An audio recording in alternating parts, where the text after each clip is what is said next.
দেখি নতুন বড় চেহারাটা, বাহ খুব সুন্দর তো। তা বাপের বাড়ি থেকে খাট পালন কি নিয়ে আইছো?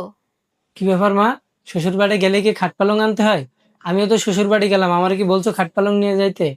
তাহলে নেক্সট টাইম আমি শ্বশুর বাড়ি গেলে আমারও খাট পালং নিয়ে যাইতে দিও। দেখি বৌমা, তোমার গয়নাগুলো আমার কাছে দাও তো, আমি রেখে দিচ্ছি। আচ্ছা মা, বোনের গহনা কি বোনের কাছে নাকি ওর শাশুড়ির কাছে? কেন তোর বোনের কাছে? তাহলে ওর গহনা কেন তোমার কাছে থাকবে? ওর গহনা ওর কাছে দাও, ওর লকার আছে, ও লকারে রেখে দেবে। মা, ওর বাবা মা ওকে কষ্ট করে লালন পালন করে বড় করেছে, সবাইকে ছেড়ে এই বাড়িতে এসেছে সুখে সংসার করবে বলে, আর তুমি ওর সাথে এভাবে ব্যবহার করছো। নতুন বিয়ে না করতে বোর গোলাম হয়ে গেছিস তুই? মায়ের কথায় তুমি মন খারাপ করো না, এই সংসারে যে যাই বলুক আমি সবসময় তোমার পাশে আছি।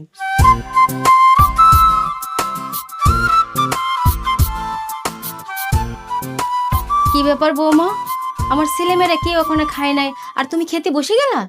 মা, ওকে এমন ভাবে কেন বলছো? ও তো কারোর না কারো মেয়ে, আর ওর শরীরটা আজকে বেশি ভালো না, তাই আমি বলছিলাম তুমি সময় মতো খেয়ে নিও।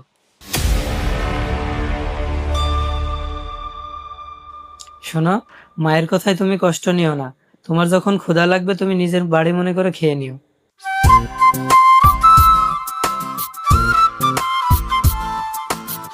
মা, এ নাও সবজি।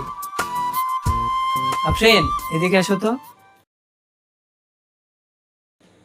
এ নাও তোমার হাত খরচের টাকা। এ কি, তুই বউকে হাত খরচে টাকা দিচ্ছিস কে? এই টাকাটা থাকলে তুই তো সংসার অন্য কাজে খরচ করতে পারতি নাকি? মা, তুমি ওকে এভাবে কেন বলছো? তুমি না বলতে বাবা তোমাকে অল্প অল্প কিছু টাকা দিত, আর সেই টাকা জমিয়ে তুমি শখ পূরণ করতে, তাহলে ওকে টাকা দিতে কেন বাধা দিচ্ছ? ওরও তো শখ আছে, তাই না? শোনো মা, সংসার চালানো যেমন আমার দায়িত্ব, তেমন বউকে হাত খরচ দেওয়াও আমার দায়িত্ব। 2 দিন হবে তুই বিয়ে করছস, এখন এই আদি কিলা দেখাইতে হবে?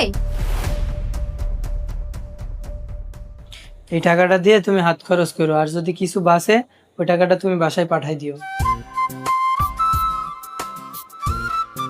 মা, এই নাও তোমার জন্য আর বোনের জন্য কিছু কাপড় কিনে আনছি। ঠিক আছে বাবা, তোর বোনে এই গিফট পেলে খুব খুশি হবে। আফরিন, এদিকে আসো তো।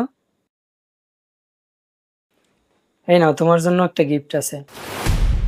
কি রে, বউর জন্য আবার গিফট আনতে গেলি কেন?